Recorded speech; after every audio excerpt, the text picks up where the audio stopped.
একটু খেয়াল করে শুনেন। আল্লাহু আকবার।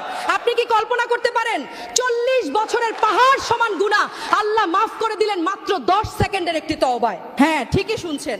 কিন্তু এটা কিভাবে সম্ভব হলো শুনেন। হযরত মুসা আলাইহিস সালামের আমলে অনেক দিন যাবত বৃষ্টি হয় না, ভয়াবহ খরা, আকাশ থেকে এক ফোঁটা পানিও পড়ছে না, মাটি ফেটে চৌচির, মানুষ পশু পাখি গরমে ছটফট করছে। মানুষের কান্নার হাহাকার দেখে হযরত মুসা আলাইহি তার উম্মতদের নিয়ে খোলা মাঠে সালাতুল ইস্তিসকা বা বৃষ্টির নামাজের জন্য দাঁড়ালেন। সবাই ভাবছে আল্লাহর নবী হাত তুলেছেন, এখনই অঝোর ধারায় বৃষ্টি নামবে, কিন্তু হলো তার উল্টোটা। বৃষ্টি তো হলোই না, বরং রোদের তাপ যেন আরো বেড়ে গেল, আগুনের মতো গরম বাতাস বইতে শুরু করলো।